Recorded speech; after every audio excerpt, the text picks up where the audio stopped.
بسم الله الرحمن الرحيم الحمد لله رب العالمين والصلاة والسلام على أشرف الأنبياء والمرسلين سيدنا ونبينا وشفيعنا أبي القاسم محمد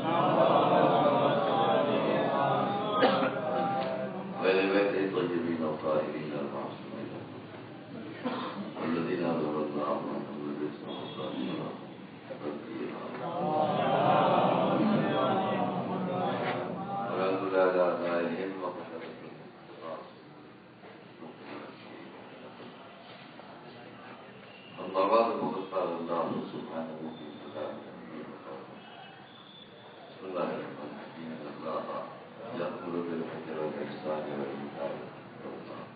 وينهى عن الفحشاء والمنكر والبغي يعظكم لعلكم تذكرون.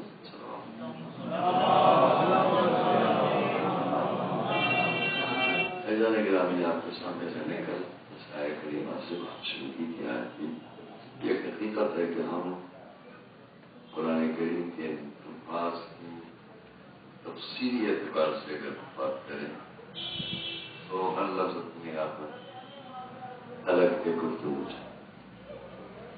عدل کیا ہے, احسان کیا ہے, صاحبان قرابت کون ہے, ان کے ساتھ کیا سلوک ہونا ہے, اور اس کے مقابلے میں ان چیزوں کو فواہش قرار دیا گیا, بغاوت قرار دیا گیا, منکر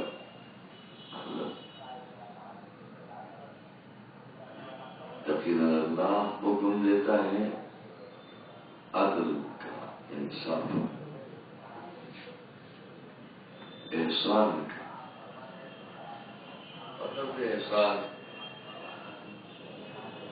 قرآن کریم میں بہت سی جگہ ہے. اسی طرح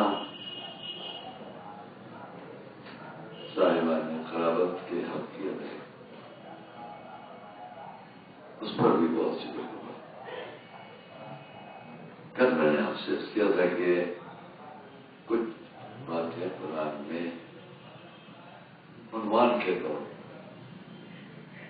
ایک عنوان ہے, ایک سرخی ہے, ہم لوگ بھی جانتے ہیں,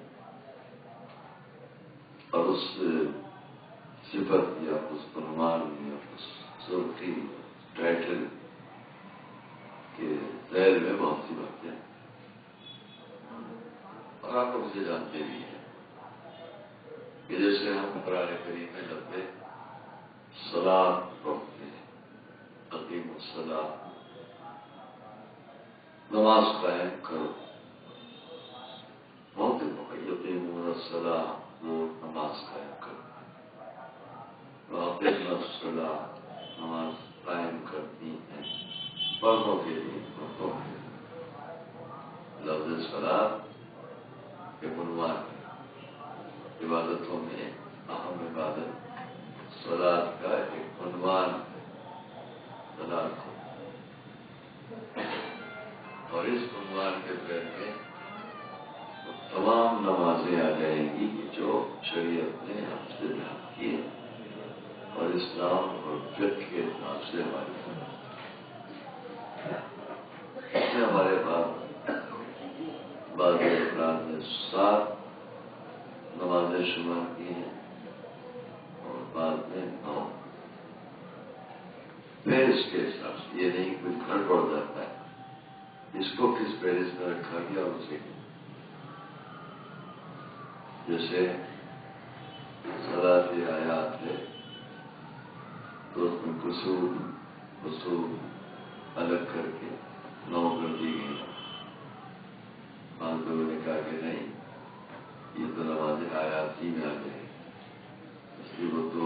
کم ہو گیا تو 9 سے 7 ہو کہ نماز آیات کی. اور یہ بات بھی ٹھیک ہے ابتدان کو بھی جس نے کیا ہو کہ آیا 9 شماروں کے 7 شمار نمازوں کا کوئی کمی زیادتی نہیں ہو جائے گی. عدد کا ہے کہ یہ چاند گرہن کی نماز ہے سورج گرہن کی نماز فہرست میں الگ شمار کی جائے یا نماز آیات کی ہی فہرست میں اس کو شمار کر دیا جہاں پھر کے مسائل ہیں فقہی کتابوں ان تفصیلات کو بیان کیا گیا وہاں کی بات آپ سے تھوڑی دیر یہ گفتگو کر لیا اور اسی حساب سے میں بھی اس میں اپنے طور پر یہ استدلالی یا دلیل والی بات کرتا ہوں. آپ نے اگر شمار کی فہرست 7 کی تو کیا ہے پہلے نمبر پر صلاۃ الخمس 5 نمازیں پھر اس کے بعد صلاۃ عیدین 2 ہو گئی صلاۃ طواف 3 ہو گئی نظر ہے 4 ہو گئی پھر اس کے بعد نماز آیات میں 5 ہو گئی. اسی طریقے سے ہمارے پاس نمازیں جو لوگوں کی طرف سے ادا کی ہیں تو یہ ملا کے ہمارے پاس 7 نماز اور نمازیں میں یہ ہے. اب جب انہوں نے قصور اور قصور کو الگ کر دیا تو 9 ہو گئی. تو میں ایک الگ سے بات نہیں کر رہا ہوں جب فہرست میں آپ نے صلاۃ الخمس الگ الگ تو نہیں کی تو صلاۃ الخمس 5 نماز 5 کو ایک ہی فہرست میں رکھا. 5 کو ایک ہی فہرست میں رکھا ہے تو نماز عیدین ایک ہی فہرست میں جبکہ الگ الگ ہے. فطر کی نماز جو عید الاضحیٰ کی نماز الگ الگ لیکن آپ ایک ہی فہرست. علماء محققین و فقہاء جنہوں نے اپنی کتاب میں نمازوں کی فہرست پر بات کرتے ہوئے کہ بعد میں 7 شمار کی بعد میں 9 شمار کی میں نے دونوں کو بیان کر دیا کہ اگر نماز قصور یا قصور سورج گرہن یا چاند گرہن کو الگ الگ کہا جائے تو 9 ہو جائے اور دونوں کو سمیٹ کے نماز آیات میں رکھ دیا جائے. نماز آیات میں زلزلہ بھی ہے آندھی بھی ہے طوفان بھی ہے چاند گرہن بھی ہے سورج گرہن اس کو نماز آیات. بات صرف اتنی ہے کہ آپ کوئی بڑی عام بات نہیں ہے جس کو آپ سے کہہ رہے ہیں خالی اس لیے کہ ایک فہرست سنتی ہے صلاۃ. اب اس کے ذہن میں سب آ جائے جبکہ ہم جانتے ہیں کہ نماز میت کی وہ شکل نہیں ہے جو باقی نمازوں کی ہے کیونکہ رکوع سجدہ چلیے یہ مان لیں گے کہ نماز عیدین میں ہم یہ پڑھتے ہیں یا وہ پڑھتے ہیں نماز جمعہ میں ہم یہ پڑھتے ہیں واجب نمازوں کی بات اگر ہم شمار کرتے جائیں تو ہر نماز کی ایک کیفیت الگ ہے لیکن رکوع اور سجدہ سب جو نماز میت میں نہیں ہے مگر اس کو بھی نماز میں شمار کیا. تو فہرست پہ صلاۃ اوپر ایک ہوتی ہے صلاۃ. قرآن نے کہا کہ وہ صلاۃ نماز قائم کرو یقیمون الصلاۃ وہ نماز قائم کرتی اقیمنا الصلاۃ نماز پڑھتی ہے. تو ہمیں ساتھ اس طرح صلاۃ کس ہوتی ہے عنوان ہے اور پھر ذہن میں وہ نماز بھی ہے جس کو ہم نماز میت کہتے ہیں یا اور نماز نظر کی ہے طواف کی ہے. یہ سب ایک صلاۃ ہے. صلاۃ الخمس 5 نمازیں کر جگہ نا فرض کا ہر مسلمان کا. لیکن اس کے بعد پھر اس کے حساب سے اوپر صلاۃ کی اور صلاۃ لغت میں جائیے ڈکشنری میں جائیے تو صرف دعا کو دعا لغتاً یا الدعا جہاں فقہا بات کریں گے اور فقہی کتابوں میں صلاۃ کیا ہے یا لغتاً الدعا لغت کے حساب سے پکارنا اور اصطلاح شرعی کے حساب سے ان اعمال و افعال و احکام اور ان تمام ارکان کے ساتھ بجا لانا یہ ہے صلاۃ یہ نماز. اسلامی زندگی میں جب اس کو ہم کہیں کہ اس نے حاکم شرع جہاں سے ہم کو حکومت شرع کے حساب سے یہ نماز سامنے آئی، ایک الگ سے بات کہہ رہا ہوں. تو اس صلاۃ کے بارے میں جو تھا طریقہ صلاۃ یا دعا، نماز کیا ہے؟ پکار. کیونکہ دعا کو بھی ہم کیا کہیں گے؟ پکار. اپنے رب کو پکارنا. اور دعا کے انگلش میں ٹرانسلیٹ کریں گے پریئر. تو بات تو وہی ہے کہ وہاں گئے تو پریئر ہے، یہاں آئے تو دعا ہے. کل میں نے آپ کے سامنے ان لفظوں کی زبانوں میں فرق ہو جانے سے مفہومیت دیکھی جائے گی کہ مفہومیت کیا ہے.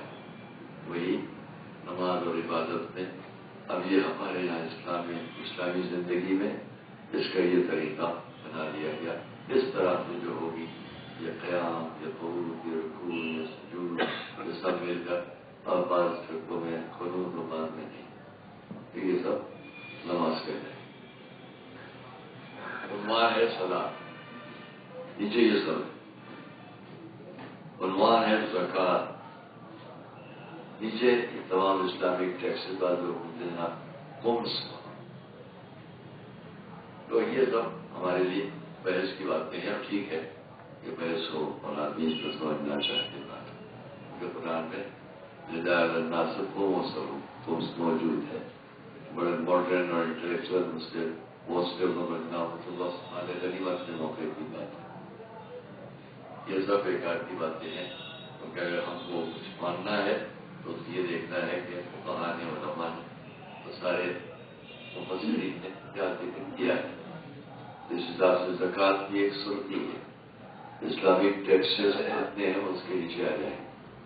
یہ اوپر زکوٰۃ دیکھیے، فطرہ ہے، صدقہ ہے، کفارہ ہے، زکوٰۃ ہے، کسی محتاج کے لیے کی بات کرنا ہے. یہ کام ہمارے پاس صلاۃ صورتی ہے، زکوٰۃ ایک صورتی ہے. اس کے اندر بہت سے احکام. ویسے ہی جہاد ایک صورتی ہے.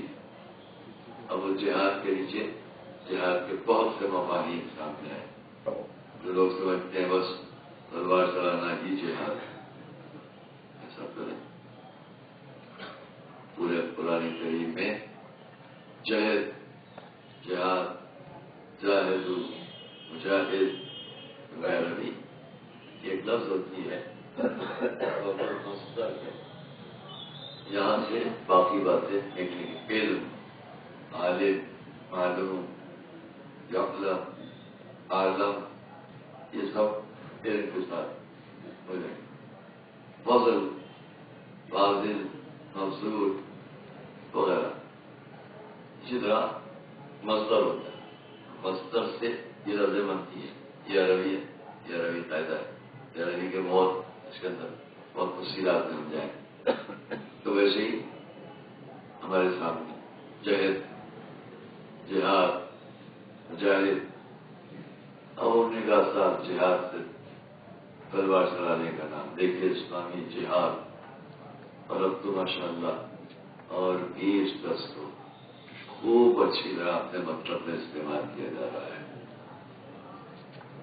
اب تو یہ لفظ جہاد ہم کتنی ہی تفصیل بیان کرتے چلے جائیں، لیکن کچھ تو بیچارے ایسے آگے ہیں جنہوں نے سمجھانا شروع کر دیا ہے کہ تم سب غلط. جتنے اسلام پر جہاد پر الزام لگانے والے تھے وہی صحیح. جو اسلامی جہاد پر الزام لگانے والے اعدائے اسلام، دشمنان اسلام، مخالفین اسلام، وہی صحیح ہے. اور اگر نہیں یقین آتا ہو کہ وہ صحیح ہیں تو ہمیں دیکھ لو. حرکت المجاہدین کتنے ماشاء اللہ آج کل جہادی پارٹیاں بن گئی ہیں کہ جو بتانا چاہتی ہیں یہی جہاد ہے. صلوات محمد کہ جہاد ایک سرخی، اور جس جہاد کو سیف کہا جائے میں اس پر نہیں بیان کروں گا. جتن تو ایک طرح سے بیان کر رہا ہوں آپ کے ساتھ، بات کچھ اور کہنا ہے۔ تو جیسے جہاد، صلاح، جہاد میں بھی اگر سوچی تلوار چلانا ہے تو میں یہ پوچھ لیتا ہوں یہ بیچ کہ پھر قرآن نے جہاں لفظ قتل استعمال کیا وہ کیا ہے؟ جہاد اور قتل دونوں کو برابر رکھو تب فرق سامنے آ جائے گا۔ لیکن اگر تلوار چلے گی تو کوئی نہ کوئی قتل ہوگا،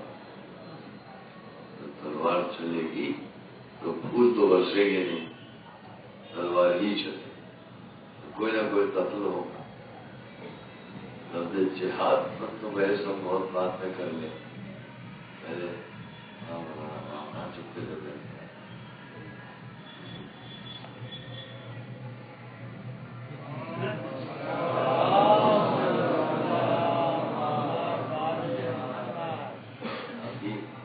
لوگ سکھاتے ہیں احترام علماء یاد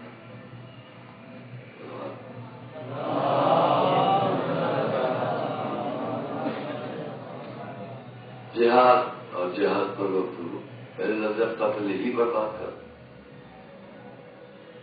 قرآن میں دائرے کے جہاد کے بارے میں تو پھر بھی ہم بہت سے ذہنوں کو کنفیوز کر دیں گے، یہ ہے جہاد کی، یہ ہے کہ یہ ہے کہ یہ ہے،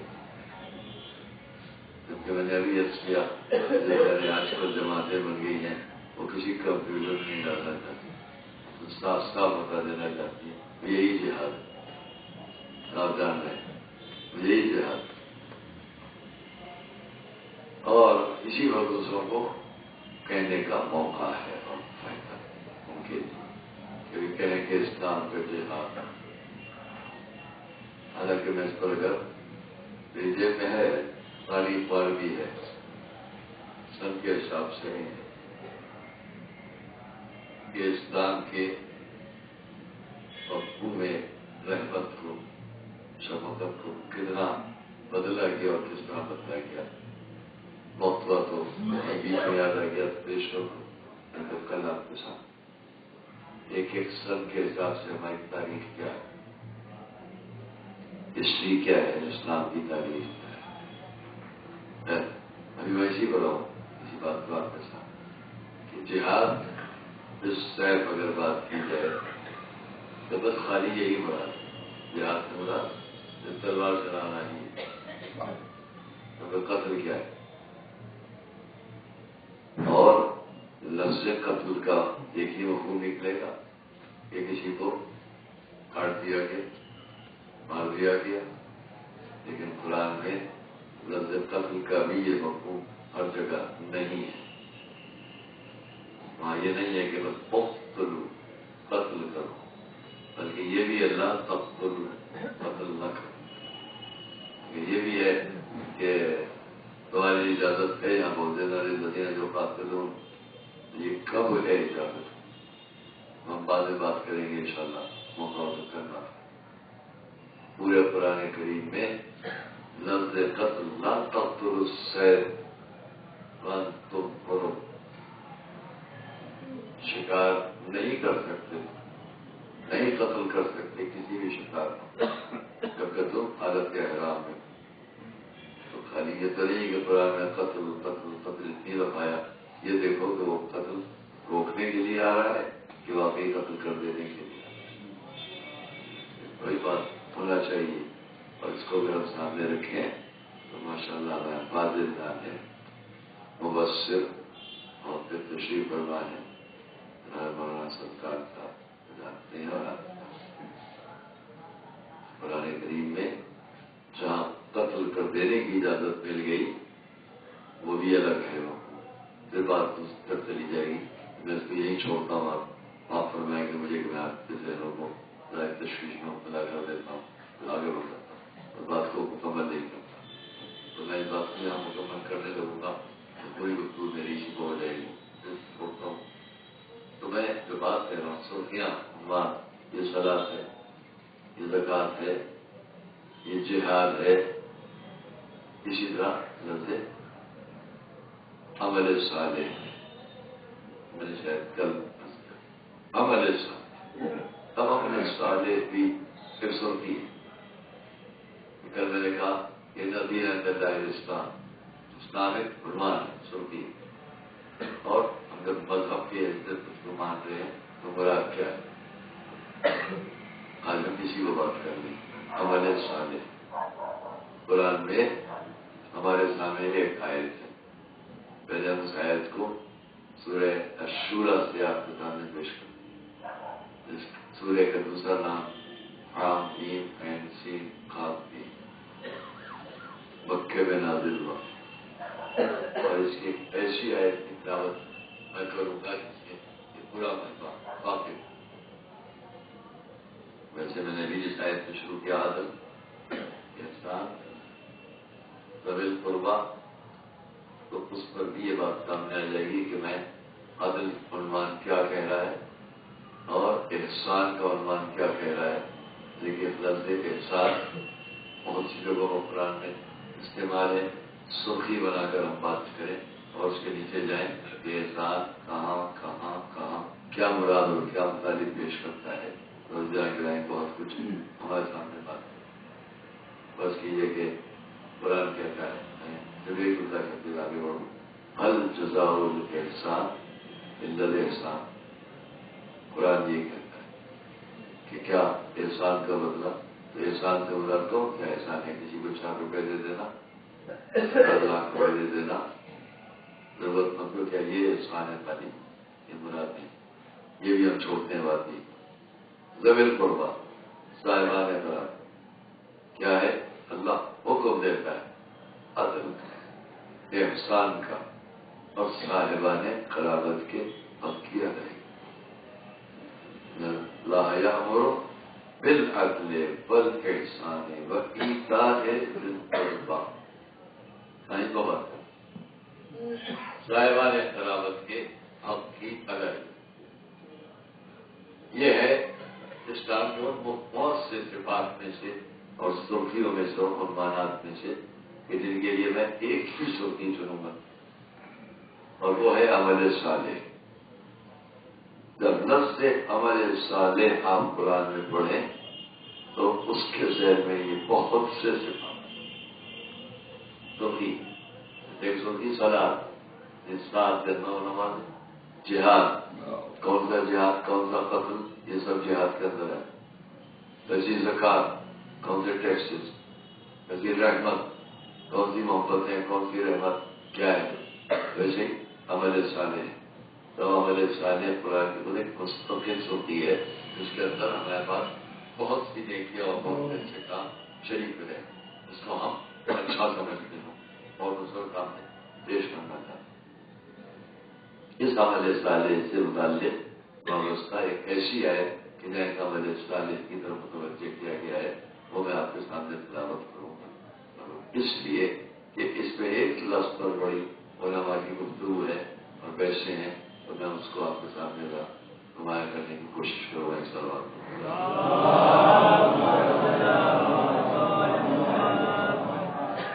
آیت جہاں سے ہے وہ تو فوراً ہی آپ منتبہ ہو جائیں گے، لیکن جہاں سے شروع ہو رہی وہاں سے بات کریں گے تاکہ عمل صالح کی بات نمایاں رہے. وذالک الذی یبشر اللہ عبادہ الذین آمنوا وعملوا الصالحات قل لا اسألکم علیہ اجرا الا المودۃ فی القربى.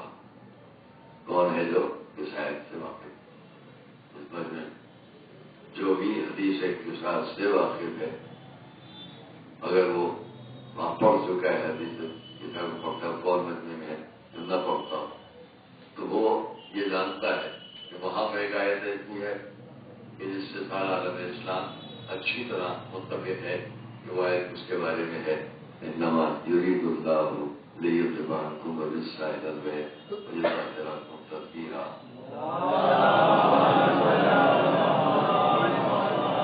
بس دنیا اسلام میں سب جان لیں گے کہ یہ آیت کس موقع پر آئی، کب آئی، کیوں آئی. ویسے ہی ہمارا پورا مجمع اس آیت کی مفہومیت سے بھی کہ قل لا اسألکم علیہ اجرا الا المودۃ فی القربى. لیکن میں تو یہ پوچھتا ہوں کہ یہ کیا ہے جس پر ہم بڑی بحث کرتے ہیں کہ صاحبان قرابت.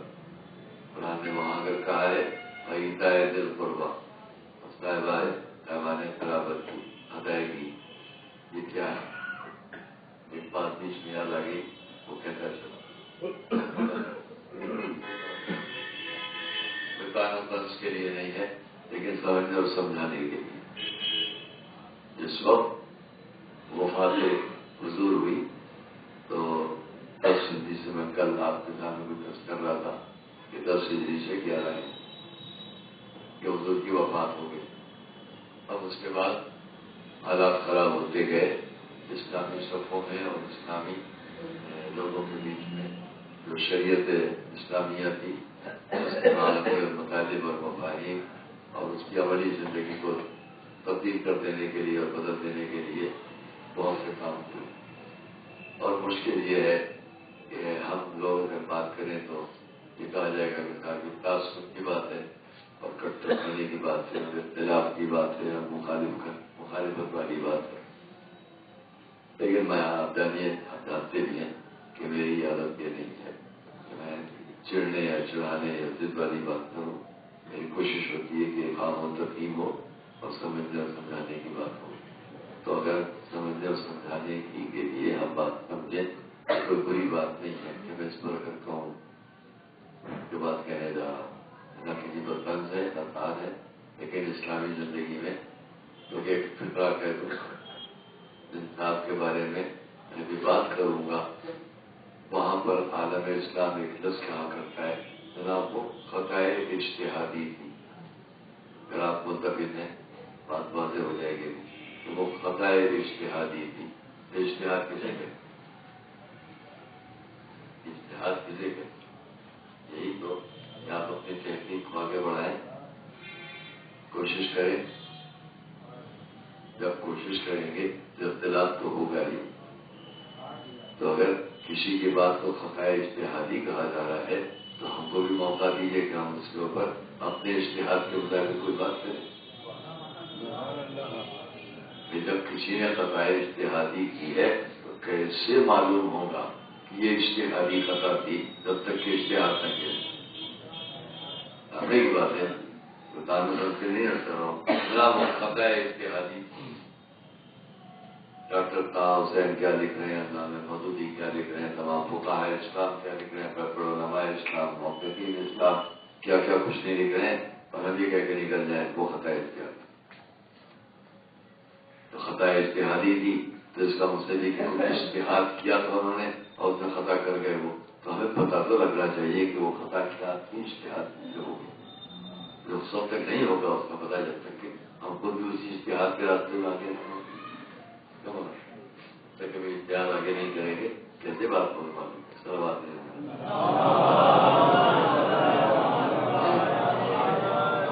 میں نے جو شاید چھوٹے آدمی کی بات آگے اس لیے چاہتا ہوں اس بات کو تمام کہ حضور کی وفات کے 11 ہجری کے بعد 10 ہجری میں حج آخر ہے اور واپسی میں عدالت ہو اس کے بعد دنیا کو اس پر فرمایا حضور کا 11 ہجری ربیع الاول پر جو کچھ ہونا تھا ہم لوگ سفر ہی میں مانتے ہیں 28 سفر جس کو جو ماننا. لیکن عزیز نگرانی خیال کیجیے کہ حضور کی وفات سے 11 ہجری سے 31 سال گزرے. صرف 31 اور 41 ہجری وہ ہے کہ جس میں معاہدہ ہو. میں بیچ میں یاد آ گیا کسی وجہ سے جو آیت میں نے تلاوت کی ہے اسی آیت کے ذہن میں بات یاد آئی ہے جس نے اس کو پیش کیا. سن 41 ہجری یعنی حضور کی وفات کے 30 سال 11 ہجری سے 41 ہجری تک آ جائے گی تو یہ مطلب اچھی طرح متفق ہو جائے گا اگر میں یہ کہوں کہ ایک معاہدہ ہوا. ظاہر ہے کہ میں اس معاہدے کی تفصیل میں نہیں جاؤں گا. ہاں جس کو شوق ہو ان باتوں کے سمجھنے کا، وہ میری بات نہیں اور نہ میں اپنے کسی شخص کی بات کرتا ہوں۔ علماء اسلام میں بہت مشہور تاریخ ہے، ہسٹری ہے، اس لیے بڑی بڑی کتابیں لکھی گئیں۔ یہ طبری نے لکھی، یہ طبقات کبیر ہے، یہ مختلف اشعار ہے، ابن شام ہے، مختلف ان میں سے ابن الوردی کی تاریخ ہے۔ ابن الوردی میں سن کے حساب سے سب بات چل رہی ہے، حضرت آدم کے وقت سے ہر بات کو سن کے حساب سے، اس وقت اگر سن نہیں ہے تو تقسیم کر دیا گیا زمانے کو ادوار میں، الگ الگ دور۔ یہ حدود آدم ہے، یہ طوفان نوح ہے، یہ مولد ابراہیم ہے، یہ مختلف نسل کا دور ہے، اس کا مولد عیسیٰ ہے، مولد دار موسیٰ ہے۔ پھر اس کے بعد اگسٹس اور ان کے دنگے ہیں، جو پھر اس کے بعد کارا اور سکندر کی لڑائیاں ہیں، اور اسی طرح جو بلکہ کلیوپٹرا اور اگسٹس کی لڑائیاں ہیں۔ پھر مولد حضرت عیسیٰ ہے، تو ولادت حضور ہے۔ ان ادوار میں تقسیم کر کے انہوں نے اس کو نہیں لیا، ایک چھوٹا سا ایک سن گزر گیا جس میں ابراہ نے حملہ کیا، اور پھر وہ ایک سن عام الفیل کہلانے لگا، لیکن انہوں نے اس کو نہیں کیا، انہوں نے اپنی کتاب میں عام الفیل نہیں درج کیا، بلکہ مولد عیسیٰ سے سیدھے ہجرت انہوں نے پھر تقسیم کر دیا کیلنڈر۔ تو ہم ہجرت کے کیلنڈر پر اگر بات کریں گے اور اسی ساری بات کریں تو اس تاریخ میں پوری کتاب تاریخ ہے وہ ہجرت کے کیلنڈر سے، ایک ہجری میں کیا ہوا، 2 ہجری میں کیا ہوا، 11 ہجری میں کیا ہوا، حضور کی وفات۔ اسی سے میں بات کر رہا ہوں 41 ہجری میں کیا ہوا، یعنی حضور کی وفات کے 10 سال 30 سال کے بعد ایک معاہدہ ہوا، اور جب یہ معاہدہ ہوا تو اس معاہدے میں جو چیزیں لکھی گئیں اس میں ایک بات کی طرف میں بہت احتیاط سے متوجہ کروں گا اپنے اس فہم بچنے کو، جو کچھ جاننے کے شوق میں رکھتا ہے آتا ہے، جو اسی حساب سے سن 41 ہجری میں جو ایک معاہدہ ہوا ہے اس کی تاریخ ابن الوردی سے ایک جملہ نقل کر رہا ہوں۔ وہ کیا ہے؟ لا یوسف و علیہ، کوئی سب و شد علی پر نہیں ہوگا، یہ معاہدے میں بات ہے۔ اب میں جب ایک سوال کرتا ہوں، کسی بات کا نہ میں تنصیب کر رہا ہوں نہ جواز پیش کر رہا ہوں، میں اپنے بچے سے پوچھتا ہوں کہ جب معاہدہ ہوتا ہے تو یہی تو سب لکھا جاتا ہے اس کے اندر اس چیز کو آپ یہ کریں گے، ہم یہ کریں گے، بہت توجہ کیجیے، آپ یہ نہیں کریں گے تو ہم بھی یہ نہیں کریں گے، آپ یہ کریں گے تو ہم بھی ضرور کریں گے۔ چلیے ہمارے آپ کے بیچ میں یہ معاہدہ ہو گیا، آپ یہ نہیں کریں گے ہم وہ نہیں کریں گے، جو باتیں آپ کہیں، ہم وہ بات نہیں کریں گے آپ وہ بات نہیں کریں گے، ہم یہ نہیں مانیں گے آپ وہ نہیں مانیں گے، آپ یہ کریں گے آپ وہ کریں گے، اگر آپ ایسا کریں گے تو ہم ایسا کریں گے، اگر آپ ایسا نہیں کریں گے تو ایسا نہیں، یہ سب تو بھائی معاہدہ اور کس بات پر ہوتا ہے؟ جب دو قریب میں نظا ہو جھگڑا ہو اگر ہو یہی تو ہوتا ہے، یا تو آپ یہ مکان چھوڑ دیے وہ لے لیے یا وہ مکان چھوڑ دیے، یا اتنے پیسے لے لیے تو یہ کر دیجیے، یا پھر آپ اس بھائی کو دے دیے بھائی کو، ایک نہ ایک شرط ہوتی ہے، تو ایک طرف سے شرط ہوتی ہے تو دوسری طرف سے بھی، اس کو معاہدہ کہا جاتا ہے۔ اور اگر ایک ہی طرف سے ساری شرطیں ہوں تو کیا کہیں گے آپ؟ ساری شرطیں ایک ہی طرف سے، آپ یہ نہیں کریں گے آپ یہ نہیں کریں گے آپ وہ نہیں کریں گے آپ وہ نہیں کریں گے، یہ ساری شرطیں، تو یہ نہ ہو کہ نہیں آپ بھی یہ نہیں کریں گے، تو اس معاہدے کو ہم کیا کہیں؟ میں نے اس کے لیے جملہ کبھی پیش کیا ہے، اگر میرا مزاح متفق ہے کہ یہ معاہدہ یہ ایگریمنٹ 41 میں جو ہوا تھا اس میں آپ پڑھ لیجیے، تب بات ہے آپ یہ کریں گے اور آپ یہ کریں گے اور آپ یہ نہیں کریں گے اور آپ کو نہیں کریں گے، یہ نہیں کہ ہم کیا نہیں کریں گے، تو اس کا مطلب یہ ہوا یہ معاہدہ لکھا تو جائے گا عرفاً معاہدہ، حقیقت کو معاہدہ نہیں ہے، بلکہ اگر یہاں قانون سے جاننے والے اللہ تشریف فرما ہوں تو میری اس لفظ کو پسند کریں گے کہ میں نے بہت پہلے اس پر ایک بات کہی ہے کہ یہ معاہدہ نہیں کہا جائے گا، اقرار نامہ کہا جائے گا، جو ہمارے امام نے کسی سے لکھوا لیا۔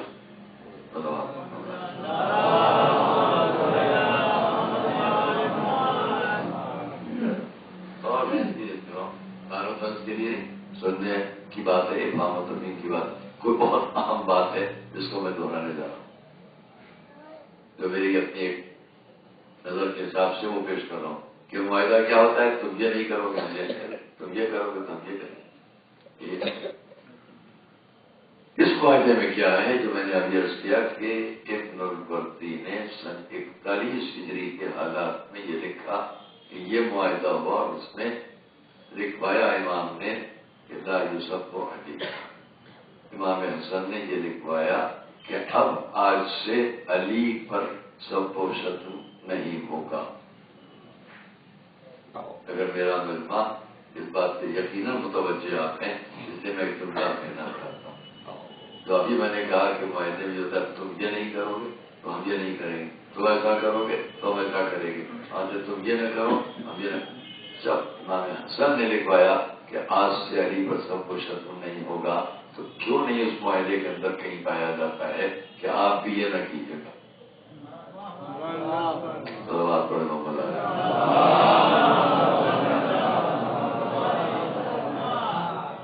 میں کسی بات کی تردید یا کسی کے جواب سے بات نہیں کہہ رہا ہوں، بلکہ میں خانوار رسالت کی اس فضیلت اور شرافت اور عظمت کو بیان کر رہا ہوں کہ وہاں کوئی الزام نہیں لگا سکتا تھا کہ انہوں نے ایسا کیا یا ویسا کیا. جب آپ معاہدہ امام حسن سے کر رہے ہو تو کیوں نہیں اس کے اندر کہتے کہ نہیں آپ نے یہ لکھوا دیا ہے کہ ولی پر سب کو شتم نہیں ہوگا، تو ہم اس لیے کرتے تھے یا اس لیے کرتے تھے، وہ وجہ بھی اس کے اندر نہیں ہے. جس وجہ پر پڑے قتل و خون ہو گئے تو اس وجہ ولی تھے، تو وہ وجہ بھی اس معاہدے کے اندر نہیں ہے. اور یہ بھی کہیں الزام نہیں ہے کہ آپ نے ایسا کیا تو ہم نے بھی ایسا کیا، اب آپ ایسا نہیں کریں گے ہم بھی ایسا نہیں کریں گے. تو اسی سے پہچان لو کہ یہ کام وہاں ہوتا تھا، یہاں نہیں ہوتا.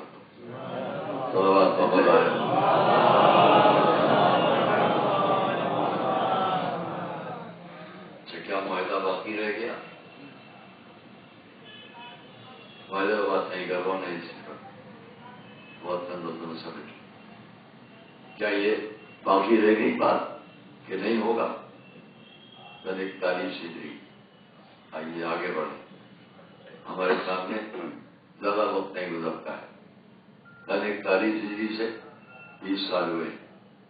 اس ذہن نے کہاں تک پہنچا دیا امت مسلمہ کو کہ 61 ہجری ہمارے سامنے آئے. کربلا اگر 41 کی بات پختہ ہوتی تو 61 کیوں آیا تھا؟ 61 ہجری سے اور آگے بڑھے ہم. بہت عزیزہ گرامی غور و فکر کی بات، یا اور آگے بڑھتے ہیں. اب میں یہاں بیچ میں اگر سن کے اعتبار سے بات کرنا شروع کروں کہ کون کون کیا ہو رہا ہے. کربلا کا واقعہ 61 ہجری. 61 ہجری سے کچھ ہی دنوں کے بعد کربلا کے واقعے سے 20 سال کے بعد 80 ہجری. 80 ہجری میں دو بڑی شخصیت عالم اسلام کی اس دنیا میں تشریف لائی. ایک وہ ہے جس کو ہم اور آپ اپنا امام مانتے ہیں، اور ایک وہ ہے جن کو عام مسلمین اپنا امام مانتے ہیں. 80 ہجری میں ہمارے آپ کے امام، چھٹے امام تشریف لائے، اور ان کے یہاں نام ہے ابو حنیفہ. عام مسلمانوں کے ساتھ نام ہے ابو حنیفہ. تو 80 ہجری میں واقعہ کربلا سے 20 سال کے بعد یہ دونوں واقعہ تھا. تب واقعہ کربلا 20 سال کے بعد امام 32 سال کے بعد امام مالک، اور تقریباً 90 سال کے بعد امام شافعی، اور 104 سال کے بعد امام احمد بن محمد بن احمد بن حنبل، اور 132 سال کے بعد امام بخاری، اور 146 سال کے بعد کربلا کے واقعے سے جوڑ لو تاکہ محرم ذہن میں بیٹھا ہے. 146 سال کے بعد امام مسلم. لیکن اس میں بڑا اہم واقعہ کیا ہے؟ امام ابو حنیفہ 80 ہجری. تو عزیزوں غور کرنا، زیادہ وقت نہیں گزرا ہے 80 ہجری سے اور 99 ہجری کا. 90 ہجری میں امام واقعہ کربلا سے 90 سال کے بعد کی بات کر رہا ہوں. واقعہ کربلا سے 20 سال کے بعد یہ ہے تو 32 سال کے بعد امام مالک ہے. اس کا مطلب یہ کیا ہوا 32 سال واقعہ کربلا سے 92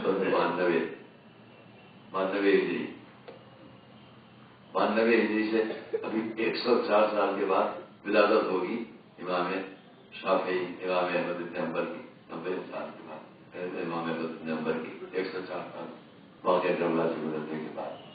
تو اگر ہم بیچ میں دیکھیں تو ہمارے پاس بڑے بڑے نام موجود ہیں. میں اس پر تنقید تجزیہ نہیں قائم کر رہا ہوں، لیکن جس بات کے لیے زحمت دے رہا ہوں کہ ابھی وہ وقت آ چکا ہے واقعہ کربلا کے بعد کہ جس میں امام ابو حنیفہ کے بعد کی ولادت بھی ہے اور ان کا ابھی ان کی نسلی بھی ہے. اور میں آپ سے بیان کرنے جا رہا ہوں سن 99 ہجری کے سن 80 سے 99 کے علاوہ 19 سال کا یعنی امام ابو حنیفہ 19 سال کے ہیں. اب جو کہنے جا رہا ہوں 99 ہجری سے 101 ہجری تک 2 سال کے لیے یہ میں نہیں کہہ رہا ہوں سب پوری تاریخ کے مستند اعتبار سے آپ کے سامنے کہہ رہا ہوں. تاریخ میں بڑھی سن 99 ہجری اور سن 101 ہجری تک کیا ہوا ہے. سن 99 ہجری میں ایک شخص اب آتا ہے مسند خلافت. یہ سب سمجھنے کی بات ہے آج کے دور میں بھی کہ سمجھیں اسلام کی مخالفت ساری دنیا میں،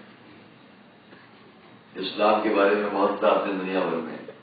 تھوڑا ہم بھی غور کریں کہ حضور کی وفات 11 ہجری 80 ہجری ابو امام ابو حنیفہ کی ولادت. اور میں کہہ رہا ہوں کہ جس وقت 99 ہجری ہے ایک اور شخصیت خلفائے بنی عباس میں سے تب سے حکومت تب سے خلافت اقتدار پر آ کر بیٹھتے ہیں. ان کا نام کیا؟ عمر ابن عبدالعزیز. عمر ابن عبدالعزیز جب تخت خلافت پر پہلی بار آئے، میرا مجمع توجہ، جب پہلی بار آئے تو آنے کے بعد انہوں نے اپنا خطبہ خلافت شروع کیا. مجمع کے سامنے انہوں نے پہلا خطبہ دیا تو قرآن کی کون سی آیت پڑھی؟ پہلا خطبہ دیا تو انہوں نے اس قرآن کی آیت سے بات شروع کی ان اللہ یأمر بالعدل والاحسان وایتاء ذی القربی. آگے کی بات میں نہیں بیان کروں گا اتنا وایتاء ذی القربی. اور یہ کہہ کر انہوں نے یہ کہا کہ جب صاحبان قرابت کے حق کی ادائیگی کا حکم قرآن نے دیا ہے تو ممبروں سے علی جیسے صاحب قرابت رسول کے ہوں ان کی شان میں یہ سب و شتم غلط ہے، اس کو بند ہونا چاہیے. اور پھر انہوں نے کتب الی نوابہ کی لفظیں ہیں، انہوں نے اپنے نائبوں کو خط لکھ کر اس کو ممبر سے آگے یہ کہنا بند کرا دیا. یہ کس بات کی دلیل ہے کہ سن 41 میں جو معاہدہ ہوا تھا اس پر کون قائم رہا؟ اگر قائم رہے ہوتے تو 99 ہجری میں پھر سے یہ حکم جاری نہ ہوتا کہ تمام ممبروں پر سے جو علی کے لیے غلط کہا جاتا ہے اب نہیں کہا جائے گا. 41 سے 99 ہجری تک وہی کام ہوتا رہا. اور میں آپ سے کہوں گا کہ 99 ہجری سے 101 ہجری تک عمر ابن عبدالعزیز کی حکومت 2 سال رہی، پھر وہ دنیا سے اٹھ گئے. کیا یہ کام رک گیا؟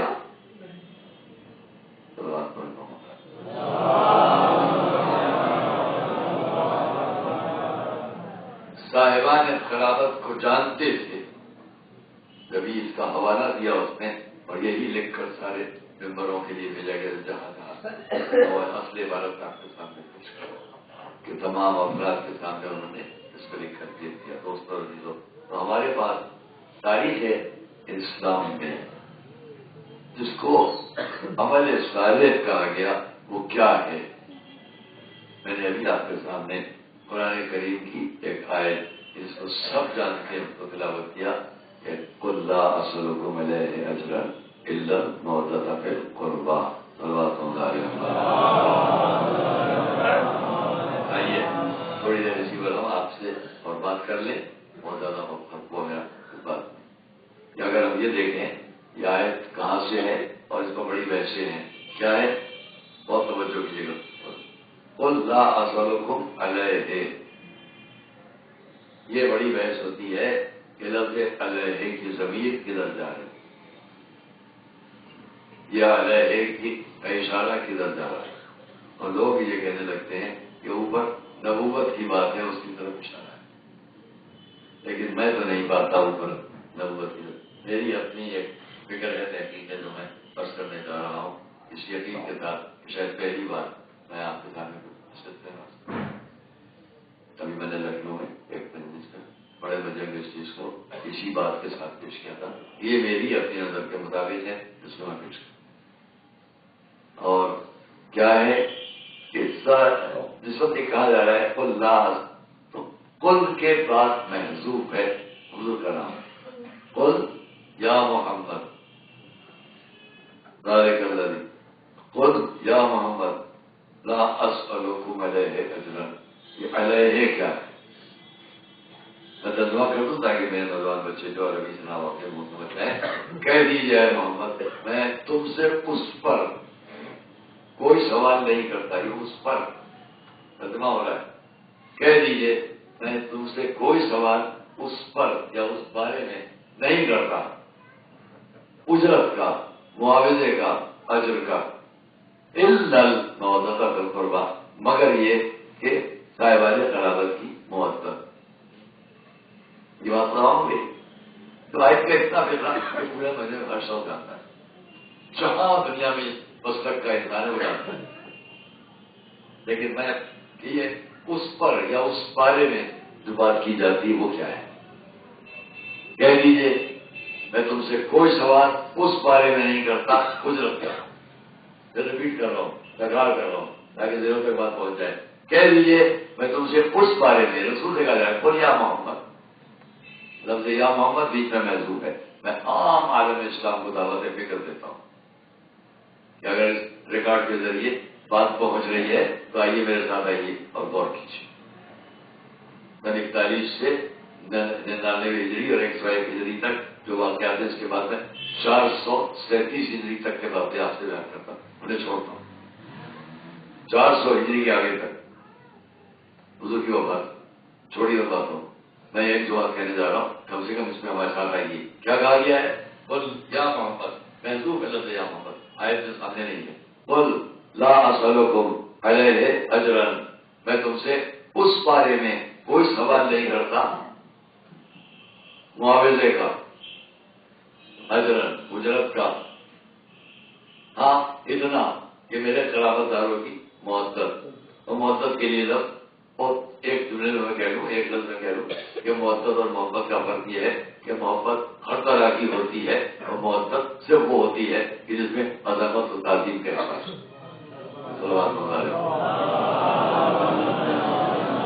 اس لیے میں نے اس کو ایک لفظ سے دوام کر دیا کہ محبت کی لفظ بہت عام ہے، ایک سرخی ہے، لیکن اس کے اندر جب جائیں گے تو کہیں مخصوص ہوگی وہ محبت کہلائے گی. تو محبت کیا ہے؟ اس میں تعظیم ہو، عظمت کیا ہے؟ لا اسألکم علیہ اجرا الا، آج کچھ دیر ہو جائے گی اب جانے کا. اور میں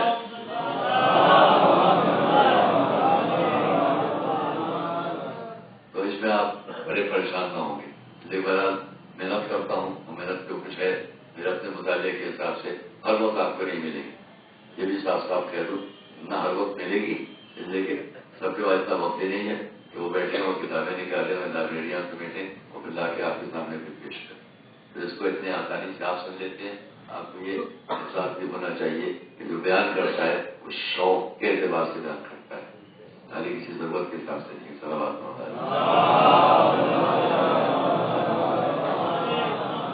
اگر آپ کو کچھ تھکن ہوگی تو اس کے لیے پیش بھی معذرت. حالانکہ میں امید کرتا ہوں اگر آپ متوجہ رہیں گے تو تھکن کا سوال ہی نہیں ہوگا انشاءاللہ. پہلے ایک دفعہ آگے آ سکتے تو نماز ضرور پڑھے. پیچھے لوگ آج ہی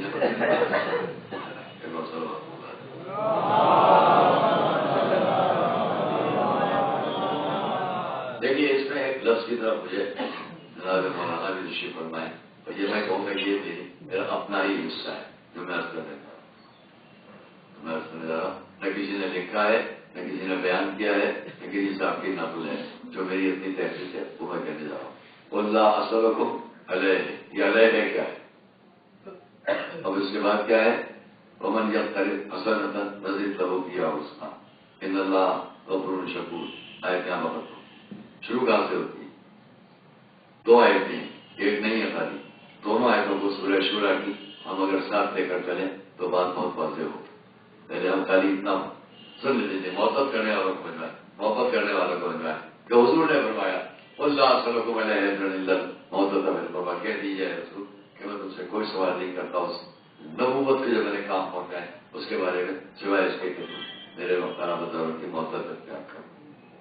وہ من جب تری مسئلہ تھا نظر دہو کیا ہوتا تو بعد میں بات کروں گا، آج نہیں کر سکا۔ اگر پودے کا آپ کی زیادہ وقت ہو جا رہا ہے تو کل انشاءاللہ، لیکن میں یہاں پر آج اتنی بات معاف کر دوں کہ کیا ہے آیت میں یہ علیہ کدھر جا رہا ہے، علیہ کی بات کدھر، یہ زمین یہ اشارہ کدھر جا رہا ہے؟ ہم اوپر کیا ہے پہنچے تھے، اس سے پہلے کیا ہے سورہ شورا کی یہ 23ویں آیت جو میں نے آپ کے سامنے میں آئی، اس سے پہلے کی 22ویں آیت کیا ہے؟ وہاں پر بولا والذین آمنوا وعملوا الصالحات فی روضات الجنات لهم ما یشاؤون عند ربهم ذلک هو الفضل الکبیر۔ یہ ختم ہوئی کیا ہے؟ کیا ہے اس کے فوراً بات کیا ہے؟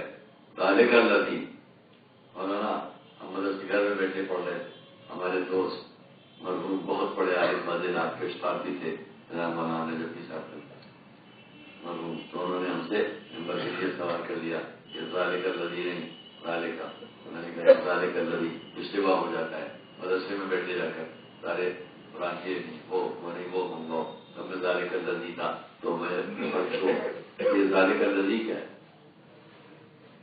ہر چیز قرآن کریم میں آیات میں اگر ہم اس طرح کی باتیں کریں تو لوگ کہیں گے جناب یہ تو مجلس سے الگ بات چلی گئی۔ یہ بڑی مشکل پیش آتی ہے کہ مجلس بھی رہے وہ بات بھی سامنے آ جائے، تو اس کے لیے ہم کوشش کرتے ہیں مجلس بھی رہے بات بھی سامنے آ جائے، یہ نہ ہو کہ لیکچر اور ایک درس ہو کے رہے گا۔ کیا ہے یہاں پر اللہ صلو علیہ حضرت سے پہلے کیا ہے؟ بہت توجہ کی ہمیں الہٰباد کے مجمعے کے سامنے باپائے مجمعے کے سامنے بیان کرنے جا رہا ہوں، اور ورنہ میں بہت جلدی اس بات کو 5 منٹ میں بھی ختم کر سکتا ہوں، لیکن تھوڑا میں آپ کے ذہن کو کیا ہے اللہ صلو کہہ دیجیے، میں تم سے پھر سے ریپیٹ کر رہا ہوں اللہ صلو علیہ اجرن الا الموت بالقربہ۔ آیت اتنی نہیں ہے، اوپر سے چلیے وذالک الذی یبشر اللہ عبادہ الذین آمنوا وعملوا الصالحات قل لا اسألکم علیہ اجرا الا المودۃ فی القربى ومن یقترف حسنۃ نزد لہ فیہا حسنا ان اللہ غفور شکور۔ یہ آیت ختم ہوئی، خالی اتنی نہیں قل لا اسألکم، یہ آیت شروع کہاں سے ہوئی؟ ذالک الذی یبشر اللہ، ختم کہاں ہو گئی؟ ان اللہ غفور شکور۔ اس سے پہلے کی آیت کیا ہے جو میں نے ابھی آپ کے سامنے تلاوت کی؟ تو ہم دونوں آیتوں کو رکھ کر سامنے بات کرتے ہیں، جس آیت پر ہم پورا مجمع ہمیشہ واقف ہے کہ قل لا اسألکم علیہ اجرا، میں تم سے اس بارے میں کوئی سوال نہیں کرتا سوائے اس کے کہ کوئی معاوضہ نہیں، کوئی اجرت نہیں کہ میرے اہل بیت کی محبت۔ یہ کیا ہے؟ علیہ کی زمین کہاں جا رہی؟ کس بات کی طرف جا رہی؟ قل لا اسألکم علیہ، تو پہلے کا جملہ کیا ہے؟ ذالک الذی یبشر اللہ عبادہ الذین آمنوا وعملوا الصالحات۔ یہ وہ بشارت ہے جو اللہ ان بندوں کو دے رہا ہے جو ایمان بھی لا چکے اور عمل صالح بھی بجا لاتے۔ ایمان اور عمل صالح جب دونوں ہوں تو یہ بشارت بنے گی۔ ذالک الذی، یہ وہ ہے، یہ ذالک الذی یبشر، یہی وہ بات ہے۔ یہ جملہ نہیں کہہ رہا ہے کہ اوپر کوئی بات ہو چکی ہے، بہت توجہ کرنا، اوپر کوئی بات ہو چکی ہے جو قرآن یہ کہہ رہا ہے، اور یہی وہ بات ہے جس کی خوشخبری اللہ دے رہا ہے اپنے ان بندوں کو جو ایمان لا چکے اور عمل صالح کر چکے۔ جس کا مقصد یہ کہ یہی وہ بات ہے جو اللہ ان لوگوں کو دے رہا ہے۔ تو اوپر کوئی بات ہو چکی ہے کہ نہیں؟ ذالک الذی یبشر اللہ، یہی وہ بات ہے جو بشارت دے رہا ہے اللہ، یہی وہ بات تو کیا بات ہے ہے متفق کہ نہیں؟ کیا ہے وہ بات؟ اور اگر اس کو جاننے کا شوق ہے تو ایک بات پڑھیں گے اس کو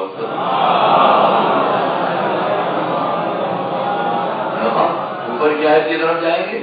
جب اس سے پہلے متصل اوپر کی آیت کیا ہے؟ والذین آمنوا، دو مرتبہ ہے آمنوا وعملوا الصالحات. جس آیت کو میں نے تلاوت کیا جس کو آیت معدب کہا جاتا ہے، اس آیت میں بھی آمنوا وعملوا الصالحات، اور جو اس سے پہلے کی متصل آیت ہے بالکل مل کر ہے اس میں بھی آمنوا وعملوا الصالحات. پھر پڑھ رہا ہوں والذین آمنوا وعملوا الصالحات، کیونکہ اس سے اوپر کی آیت ہے جنہوں نے ظلم کیا ہے. آیت ایک ہی ہے، اس کے اوپر کا فکرہ ہوا ہے جنہوں نے ظلم کیا، میں اس کو چھوڑ رہا ہوں.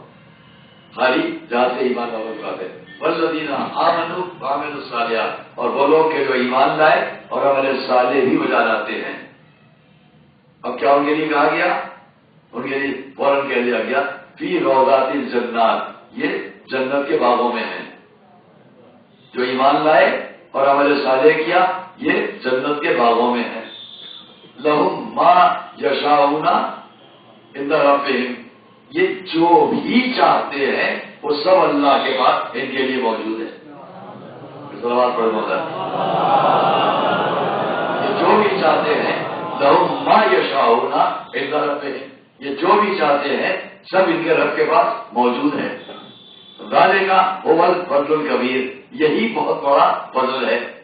بات تمام ہوئی؟ یہی بہت بڑا فضل ہے. ذالک هو الفضل الکبیر، یہی بہت بڑا. کیا بہت بڑا فضل ہے؟ ایمان لانا، عمل صالح کرنا. جب یہ دونوں ایمان اور عمل صالح بجا لائیں گے تو جنت میں ان کے لیے باغ ہیں، اور اللہ کے پاس ان کی اتنی بڑی منزلت ہے کہ جو چاہتے ہیں یہ وہاں مہیا ہے ان کے لیے.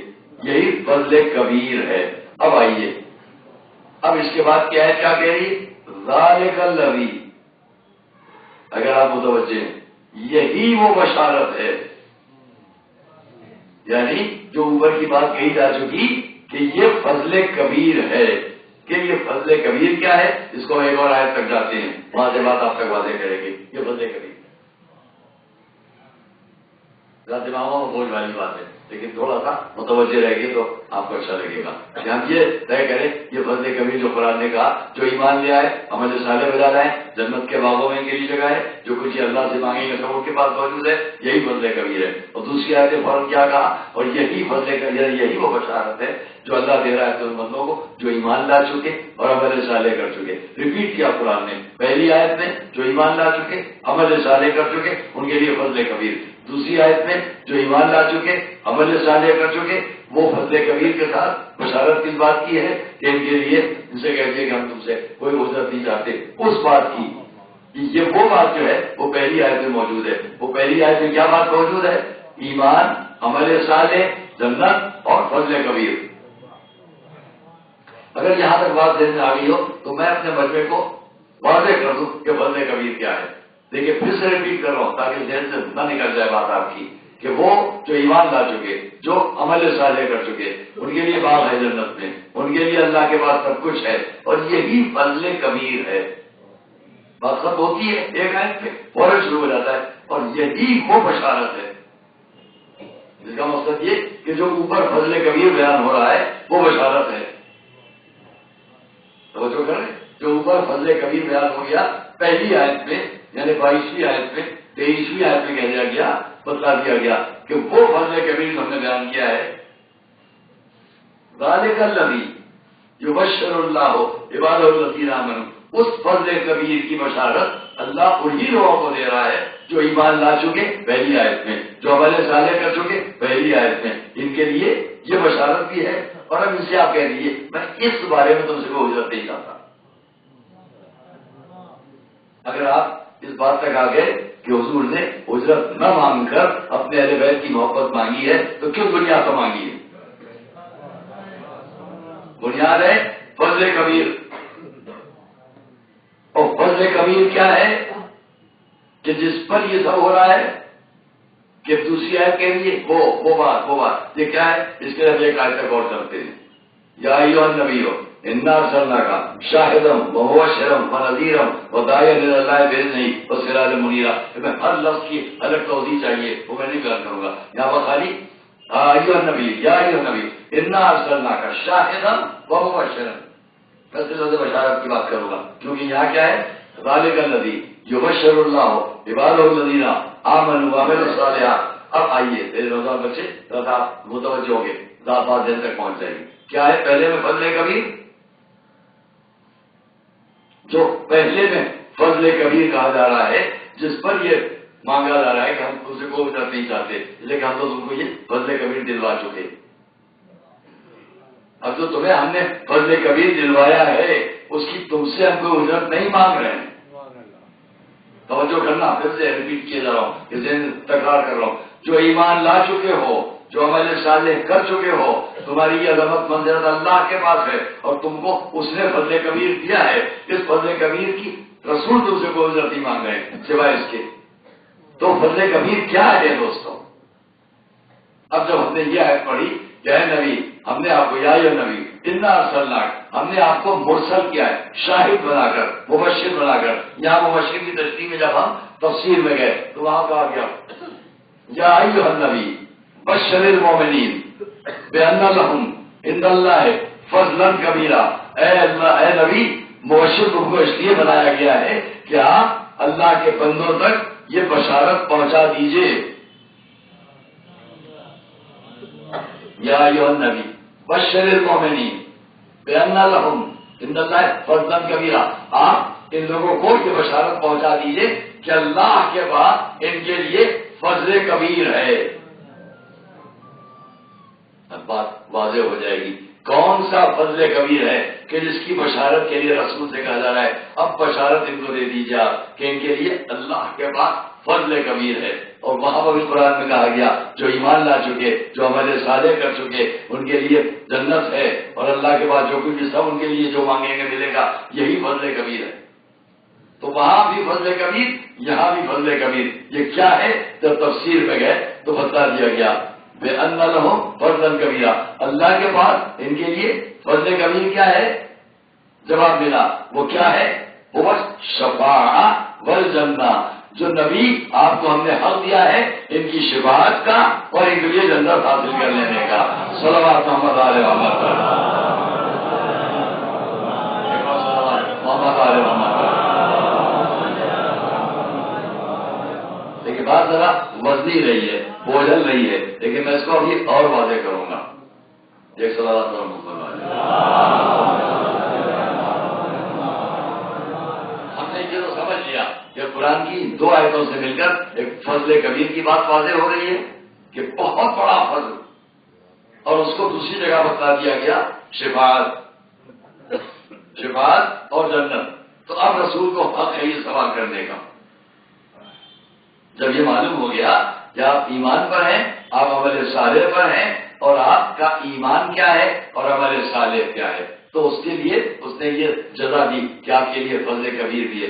دوسری آیت نے کہا یہ بشارت آپ پہنچا دیجیے، کیا ہے کہ اگر تم قل لا اسألکم علیہ، میں اس فضل کبیر کے بارے میں تم سے کوئی مطالبہ نہیں کرتا سوائے اس کے کہ میرے خلافت دار، میرے اہل بیت ان کی بعثت اختیار کرو۔ جب تم ان کی بعثت اختیار کرو گے تو میں نے جو تمہارے لیے فضل کبیر مقرر کیا جا چکا ہے اس کا کوئی اجر نہیں مانگ رہا ہوں، اور وہ کیا ہے کہ وہاں جب تمہیں ضرورت ہوگی میں تمہیں شفاعت بھی کروں گا اور تمہیں جنت بھی دلواؤں گا۔ تو شفاعت اور جنت کا معاملہ تم سے کچھ نہیں مانگتے سوائے اس کے کہ میرے اہل بیت کی محبت اختیار کرو۔ تو صلوات محمد علیہ۔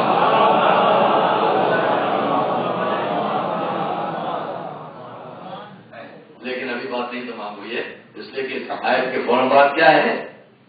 جیسے یہ ہو گیا لا اسألکم علیہ اجرا الا الموت بالقربہ، کوئی سوال نہیں۔ اب اس کے فوراً بعد کیا جائے غور کیجیے گا، تحقیق ہے، کوشش ہے جو آپ تک پہنچا رہا ہوں۔ ومن یقترف حسنۃ نزد لہ فیہا حسنا، یہاں بہت اہم بات ہے۔ اور جو شخص ومن یقترف، اور جس نے اسے حاصل کر لیا حسنے کو، ومن یقترف ترجمہ جو ہے میں ترجمے سے متفق معذرت اگر میں آگے کروں تو ذرا بے ادبی ہو جائے گی، بڑے بڑے بزرگوں کے ترجمے ہیں، لیکن میں اس ترجمے سے متفق نہ رہ کر آپ کے سامنے اپنے طور پر ترجمہ پیش کرنا چاہتا ہوں۔ ومن یقترف حسنۃ نزد لہ فیہا حسنا، ترجمہ کیا ہے؟ اور جس نے حسنہ نیکی کو کہتے ہیں، ومن یقترف حسنۃ، اور جس نے اس نیکی کو حاصل کر لیا، یہ ترجمہ، اور جس نے اس نیکی کو حاصل کر لیا، نزد لہو فیہا حسنا، ہم اس کے لیے اس نیکی میں اضافہ کریں گے۔ اب کیا ہوا کہ جس نے اس نیکی کو حاصل کر لیا، یہ ترجمہ ہو رہا ہے، میں متفق ہوں ہرگز، لیکن اپنی طرف سے یہ ایک بات کہنا چاہتا ہوں کہ اگر میں اس طرح بھی ترجمہ کروں تو شاید زیادہ اچھا لگے گا اچھی لگے گی۔ یہ اختلاف کیا ہے؟ اور میں یہ پوچھتا ہوں کہ اس مجمع ہی کے بعد یہ باتیں کیوں آتی ہیں؟ یہ ذہن اسی مجمع کو کیوں ملتا ہے اور سب جگہ کیوں نہیں ملتا؟ اس کی وجہ ہے، ابھی میں آپ سے مثالیں ایک بات کرتا ہوں تاکہ آپ کو اچھا لگے۔ جنت سے ایک بہت ہی خوبصورت ظرف چمکتا ہوا، پتہ نہیں کتنے جواہرات جڑے ہیں باہر سے، ایک نیا مثال دے رہا ہوں، پہلی بار شاید آپ کے سامنے ایک لے کر آئے جبرائیل، ایک بہت خوبصورت ظرف جنت سے لے کر آئے جن پہ جواہرات جڑے ہوئے، لا کر رسول کو دے دیا۔ اللہ تبارک و تعالیٰ نے آپ کو پاس یہ ہدیہ بھیجا ہے اور یہ چاہا ہے کہ اس کو آپ تحیتاً، یا یوں کہہ لیجیے، میں اپنی رسول کہہ لوں تو وطن آپ اسے علی کو دے دیں، اور علی اسے تحفتاً امام حسن کو دے دیں، اور امام حسن اسے تحفتاً امام حسین کو دے دیں۔ آپ غور کیجیے گا کیا ہے، میں تھوڑا متردد ہو رہا ہوں، یا میری بات پر غور کرنے کے لیے میرے کوئی بزرگ آنکھیں بند کیے ہیں یا کچھ نیند آ رہی ہے، ایک سوال ہے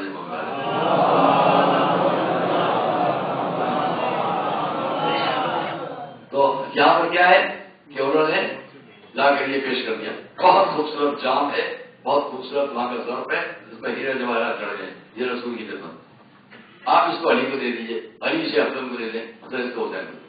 میں ایک بات پوچھتا ہوں، یہ سب باتیں ہم ہی کو کیوں ملتی ہیں؟ ہم سے مراد اس مجمع کو کیوں ملتی ہیں؟ وہ میں جب تاریخ تک جاؤں گا تو آپ کے سامنے بات آ جائے گی، بہت سی بات ختم کر لوں گا، اس کے آگے نہیں بہت میرے پاس۔ کیا ہوا جب جام آیا تو رسول کو پیش ہوا، جنت کا ہے، بہشت کا ہے، حضور کے ہاتھوں پر آتے ہی وہ گلاس، وہ جام، وہ ظرف بولنے لگا، اس سے پہلی آواز 3 دفعہ آئی، لا الہ الا اللہ، لا الہ الا اللہ، لا الہ الا اللہ۔ پھر 3 دفعہ اس سے آواز بلند ہوئی، اللہ اکبر، اللہ اکبر، اللہ۔ پھر وہ ظرف جو تھا حضور کے ہاتھوں پر، اس نے پھر آواز مجھ سے بلند ہوئی، طٰہٰ مَا أَنزَلْنَا الْقُرْآنَ عَلَيْكَ لِتَشْقَىٰ، اے پاک و پاکیزہ، ہم نے قرآن آپ پر اس لیے نہیں نازل کیا ہے کہ آپ مشقت اور مبتلا۔ حضور نے وہ ظرف علی کو پیش کیا، جب مولا علی کے ہاتھوں میں آیا۔ اب یہ غور کر لیجیے گا کہ اس ظرف بہشت سے آیا ہے، وہ ہر ایک کی مطابقت سے کچھ کہہ رہا ہے۔ رسول کے ہاتھوں پر یہ کہا، جیسے علی کے ہاتھوں میں آیا اس طرف سے آواز بلند ہوئی، انما ولیکم اللہ ورسولہ والذین آمنوا الذین یقیمون الصلاۃ ویؤتون الزکاۃ وہم راکعون، صلوات اللہ علیہ۔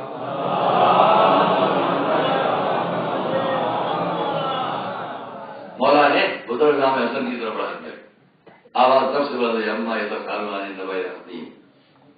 امام حسن نے امام حسین کی طرف بڑھا دیا، جیسے امام حسین کی طرف پڑھا، اب اسی طرف سے آواز بلند ہوئی، قل لا اسألکم علیہ اجرا الا المودۃ فی القربى۔ اب پہچانا آپ نے کہ قرآن کی اس آیت کا کتنا ربط ہے حسین کی بات سے، صلوات محمد علیہ وسلم۔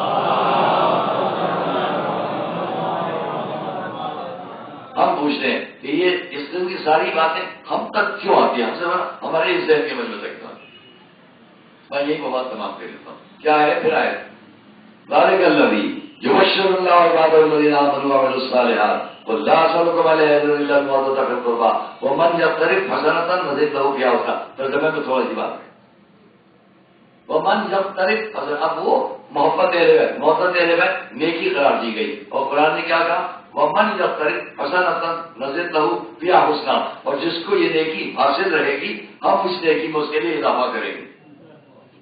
یہ تو ترجمہ ہوا، لیکن میں اگر لغت کو سامنے رکھ کر، ڈکشنری کو سامنے رکھ کر اور ترجمہ اپنے طور پر جو کرنا چاہتا ہوں وہ پیش کرتا ہوں کہ یہ ہم ہی لوگوں کو کیوں ملتی ہے، اب میں ترجمہ پیش کرتا ہوں۔ وہ من جب طرف حسنۃ، اور جو اس نیکی کی تلاش میں رہے گا، کسے کہتے ہیں؟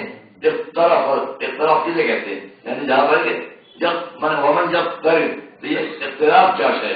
اقتراف ہے کسی پر سے چھلکا اتارنا، کسی گہرائی تک جانا، ڈوب کر گہرائیوں تک جانا۔ تو مطلب کیا ہو رہا ہے کہ وہ جو جتنا اس نیکی کی تلاش میں رہے گا، ہم اتنا ہی اس نیکی کو اس کی طرف بڑھاتے رہیں گے۔ اس کا مطلب یہ جو جتنا محبت اہل بیت کی فضیلت کی تلاش میں رہے گا، اتنا ہی اس کے لیے یہ اضافہ ہوتا چلا جائے گا۔ صلوات محمد علیہ وسلم۔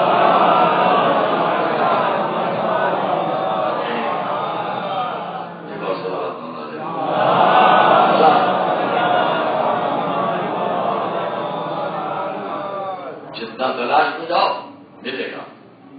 اب یہ اس لیے ملے گا کہ ہم خوب جانتے ہیں کہ محبت اہل بیت اور فضائل اہل بیت تو ہیں کہ جن کی کوئی حد و انتہا نہیں۔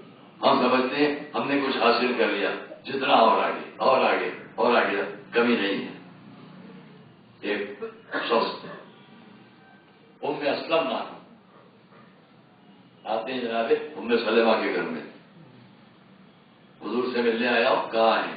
جواب ملا کہیں گئے ہیں، بیٹھ کو تھوڑی دیر نہیں گزری تھی کہ حضور تشریف لائے۔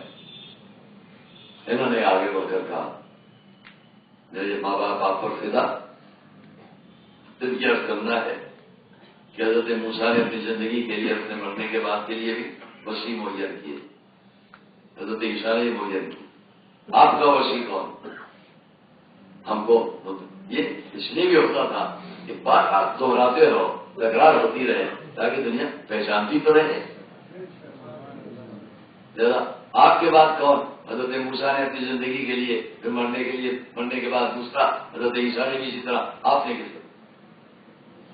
حضور نے پتھر کی چٹان پر، زمین پر پتھر پر ہاتھ رکھا۔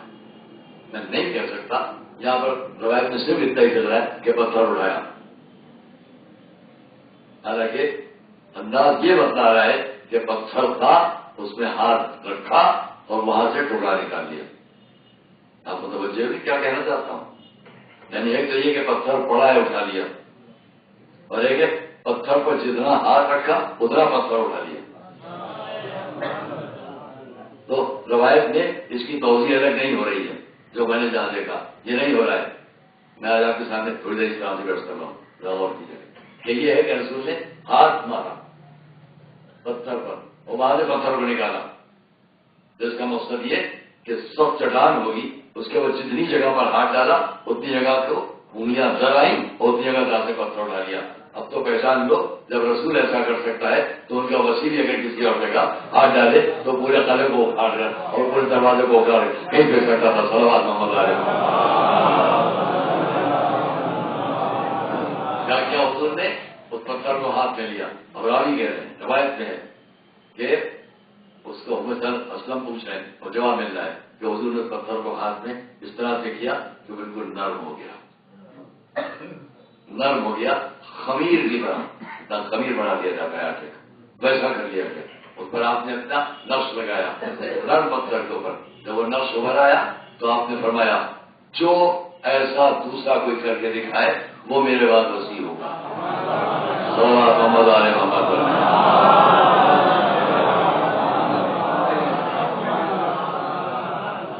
اور میرے لیے یہ نہیں کہ زندگی میں کوئی وسیع ہو، مرنے کے بعد کوئی وسیع ہو، میرا ایک ہی وسیع ہوگا، جو اس طرح کر دے وہ وسیع ہوگا۔ اب میں استعمال سے سیدھے کہاں پہنچے؟ آپ سمجھ گئے ہوں گے، آپ سمجھ گئے ہوں گے، اس لیے کہ چاہنے والے یہی سب پیش کرتے تھے دلیلیں۔ سیدھے کہاں پہنچے؟ مولا علی کی خدمت میں۔ ایسا ایسا میں نے وہاں کہا، حضور نے یہ کیا اور یہ فرمایا، جو ایسا کر دکھائے وہ میرے بعد وسیع ہوگا۔ مولا نے پتھر کا ٹکڑا اٹھایا، نرم کیا، نقش لگایا، فرمایا جو میرے بعد ایسا کر دے وہ میرا وسیع ہوگا۔ وہ سیدھے وہاں سے آئے امام حسن کی خدمت میں، امام حسن نے بھی سب وہی کیا۔ اب یہ اس خیال سے چلے کہ امام حسین تو بہت کم سن ہے، بہت چھوٹے ہیں مگر چل کر دیکھنا تو چاہیے. جب ان کے پاس گئے تو امام حسین نے یہ نہیں کیا کہ پتھر اٹھا لیا, فرمایا وہ پتھر اٹھا لاؤ.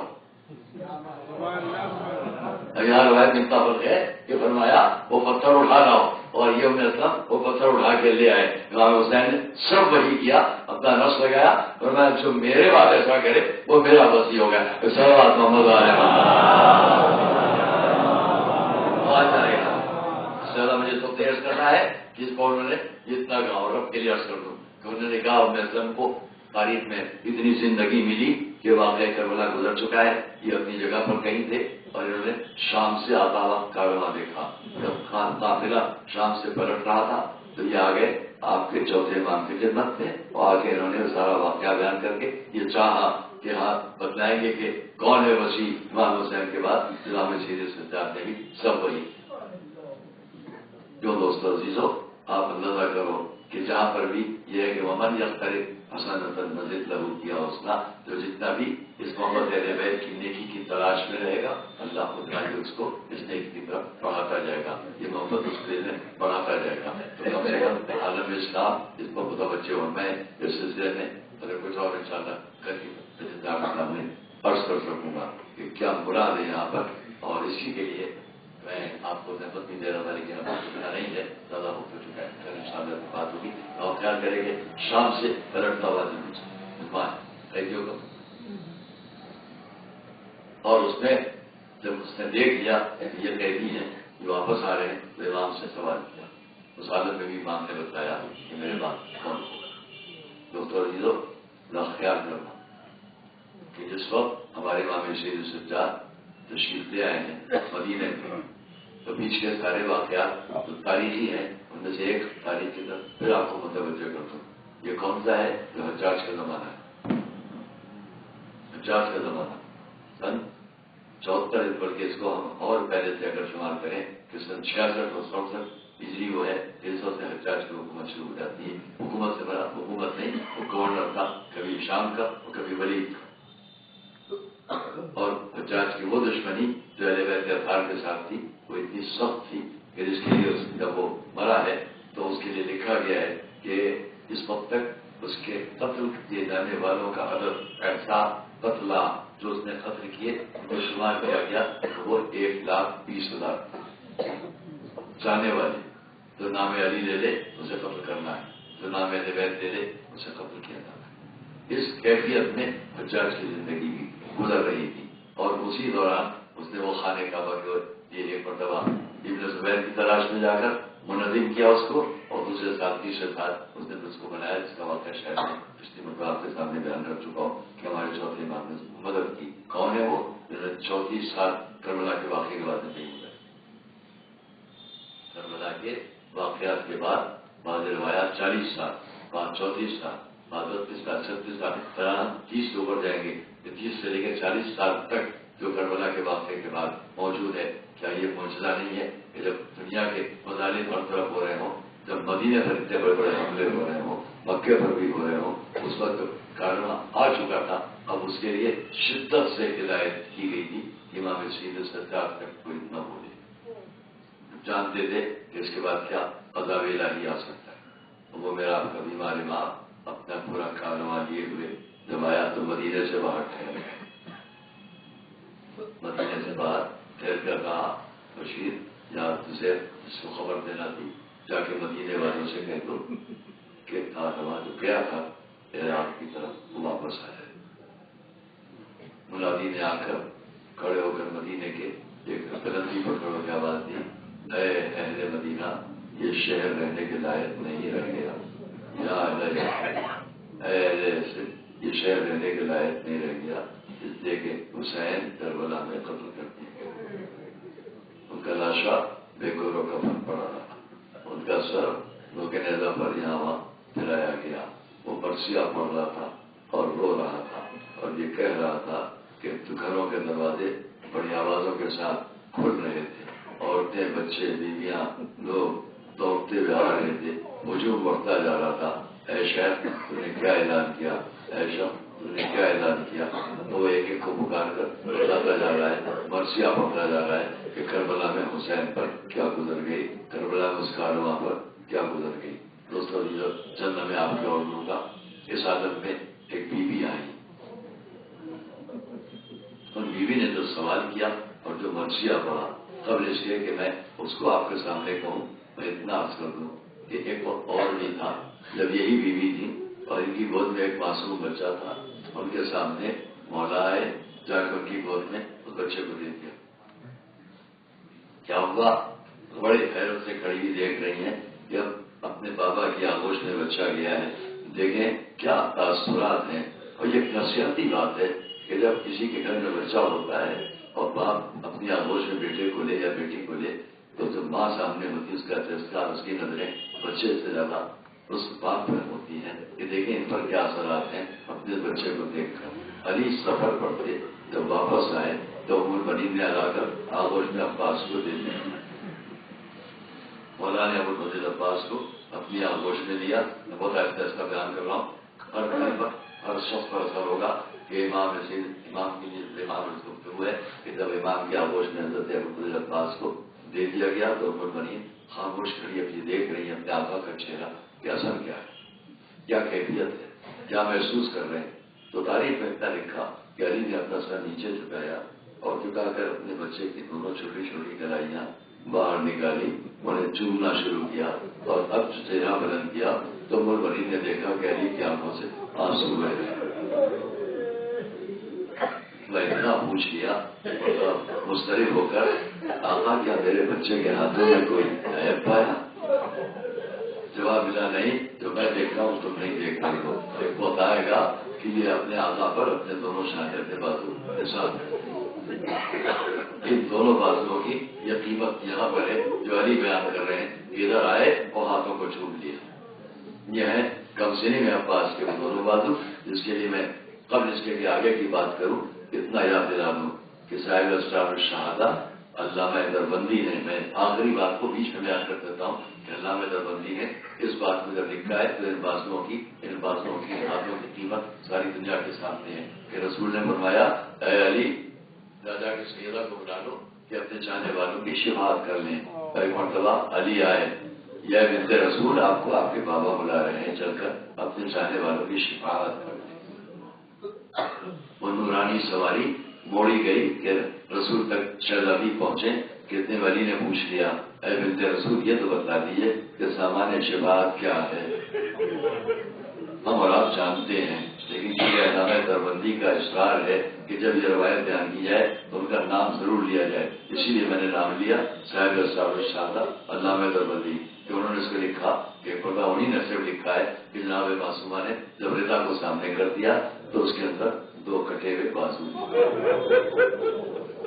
جس پر شہزادی نے یہ آواز دی یا ابوالحسن کفانی لاجل ھذا المقام والیدان المقطوعتان لابن ربان.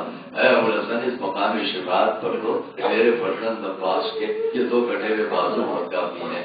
یہ میرا بیٹا کہہ کر جناب سیدہ نے محشر میں بتا دیا کہ عباس کی منزلت کیا ہے. کیوں دوستو، جب عباس کی ولادت ہوتی ہے تو علی ہاتھوں کو چوم رہے ہیں، اور جب محشر کا میدان ہوتا ہے تو سیدہ اپنے بیٹا کہہ کر ان بازوں کی قیمت بیان کر رہی. اب اسی سے اندازہ کر لو کہ جب ابو الفضل عباس میدان کربلا میں گئے اپنے آقا سے اجازت لے کر اور پانی خیموں تک نہ پہنچا سکے، دونوں بازو قطع ہو گئے، اس حالت میں امام حسین پڑھے. تو تاریخ میں ہے، مورخ کہتا ہے، راوی کہتا ہے میں بلندی پر تھا اور میں نے دیکھا کہ حسین اس طرف چلے کہ جہاں عباس زمین پر ہیں، لیکن قبل اس لیے کہ وہاں تک پہنچے کسی اور جگہ گھوڑا روکا، نیچے اترے اور کچھ زمین سے اٹھا کر چومنا شروع کر دیا. مجھے حیرت تھی یہاں پر تو عباس نہیں ہے. اب جو دیکھا تو امام ایک کٹا ہوا ہاتھ اٹھا کر چوم رہے تھے. وہاں سے آگے بڑھے، دوسرے بازو کو اٹھایا، اسے پہنچا دیا. بس دوستو یہ ہے عظمت جناب ابو الفضل عباس کے ان کٹے ہوئے بازوؤں کی. اب اندازہ کرو کہ جب لٹا ہوا قافلہ کربلا سے شام اور کچھ ہوتا ہوا واپس آ چکا مدینے، اور مدینہ میں اس نے منادی نے آواز دینا شروع کی اے اہل مدینہ یہ شہر رہنے کے قابل نہیں رہ گیا، تو کہتا ہے میں نے دیکھا ایک ضعیف نور بیوی ایک عصا کا سہارا لیے ہوئے اور ایک بیمار بچی کا سہارا لیے ہوئے قریب آئی، آ کر پوچھا اے شہر تو نے کیا اعلان کیا؟ کہا بیوی کربلا میں حسین قتل کر دیے گئے. کہتا ہے سننا تھا کہ انہوں نے اپنی جھکی ہوئی کمر کو سیدھا کیا اور غضب کے لہجے میں پوچھا تو نے یہ تو کہا کہ حسین قتل ہو گئے، یہ نہیں بتایا کہ میرا عباس کیا کر رہا تھا۔ میں جواب دیا، کہتا ہے میں سمجھ گیا ہونا ہوئی بیوی مادر ابوالفضل عباس ہیں، آبادی بیوی آپ کے بیٹے نے اپنے شاہ نے نصرت حسین میں قطع کرا ہے۔ کہتا ہے جیسے ہی سنا ان بیوی نے ایک مرثیہ پڑھا، اچھا تو یہ وجہ ہوئی، اگر میرے عباس کے بازو سلامت رہ جاتے تب میں سمجھتی کہ کوئی عباس تک آنے کی ضرورت ہے۔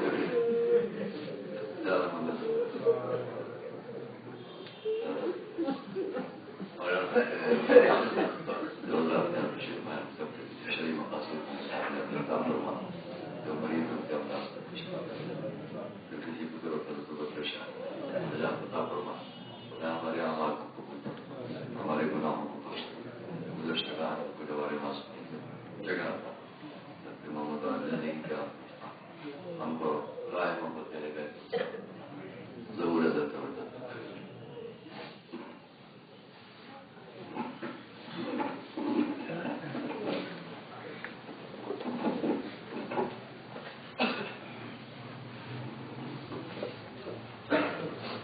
السلام علیکم یا رسول اللہ، السلام علیکم یا امیر المؤمنین، السلام علیکم یا فاطمۃ الزہرا، السلام علیکم یا حسن المجتبی، السلام علیکم یا ابا عبد اللہ الحسین وعلی علی بن الحسین وعلی اولاد الحسین وعلی اصحاب الحسین جميعا ورحمۃ اللہ وبرکاتہ۔